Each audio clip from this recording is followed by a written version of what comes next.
Hello बच्चों, मैं Rita Chaudhary UPS Mohanpur से। बच्चों, आज हम लोग इतिहास के अंतर्गत कक्षा 7 पाठ 1 इस्लाम का भारत में आगमन कैसे हुआ, इसके बारे में हम लोग पढ़ेंगे। बच्चों, इस्लाम का उदय अरब देश में हुआ था और धीरे धीरे पूरे विश्व में इसका प्रसार हो गया। 7वीं शताब्दी में भारत पर अरबों के आक्रमण के बाद भारतीय लोग इस्लाम से परिचित हुए और धीरे धीरे इस्लाम भारतीय संस्कृति का अंग बन गया। इस्लाम धर्म की शुरुआत कहाँ से हुई, इसके बारे में हम लोग पढ़ेंगे। मक्का नामक शहर में सन 570 ईस्वी में हज़रत मोहम्मद साहब का जन्म हुआ था। उस समय अरब में अनेक छोटे छोटे कबीले थे जो लगातार एक दूसरे से लड़ते रहते थे। ये लोग बहुत सारे देवी देवताओं की पूजा करते थे। हज़रत मोहम्मद साहब इन कबीलों के बीच आपसी सौहार्द एवं भाईचारा बढ़ाने के लिए यह संदेश देने लगे कि ईश्वर एक है और एकमात्र अल्लाह की सीधे और सरल तरीके से प्रार्थना करनी चाहिए।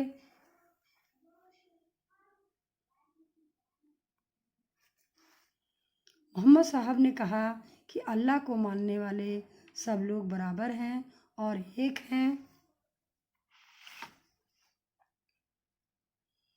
प्रारंभ में मक्का शहर के कई लोगों ने मोहम्मद साहब की बातों का विरोध किया था, यहाँ तक कि मोहम्मद साहब को मक्का छोड़कर 622 ईस्वी में दूसरे शहर मदीना जाना पड़ा था।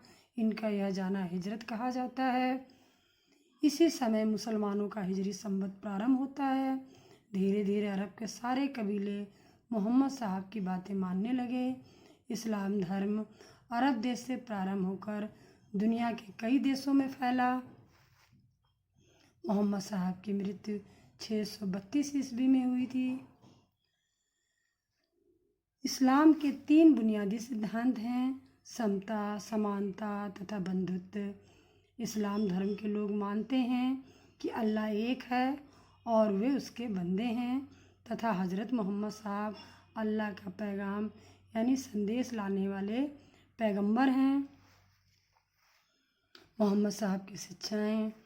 मोहम्मद साहब ने इस्लाम धर्म को मानने वालों के लिए जीवन में निम्न 5 सिद्धांत निर्धारित किए। पहला है कलमा यानी अल्लाह एक है और वो मोहम्मद साहब उसके पैगंबर हैं। दूसरा है नमाज, प्रतिदिन हमें 5 बार नमाज पढ़ना चाहिए। तीसरा है रोज़ा, रमज़ान के पवित्र महीने में हमें रोज़ा रखना चाहिए।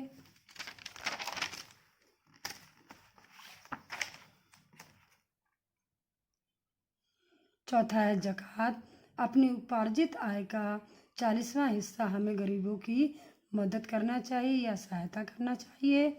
5वां है हज, हमें अपने पूरे जीवन में एक बार मक्का की तीर्थ यात्रा भी करनी चाहिए।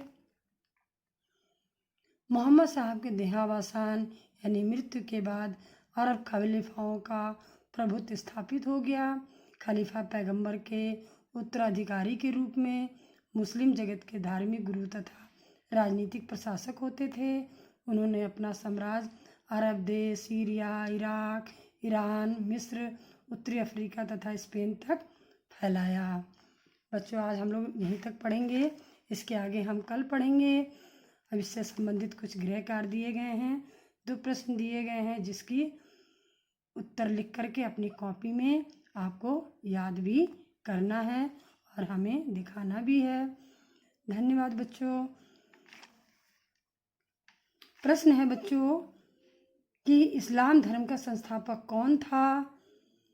दूसरा प्रश्न है हज़रत मोहम्मद साहब के जन्म के समय अरब देश का जनजीवन कैसा था। इन दोनों क्वेश्चनों को आप लोग लिख करके याद करना। धन्यवाद बच्चों।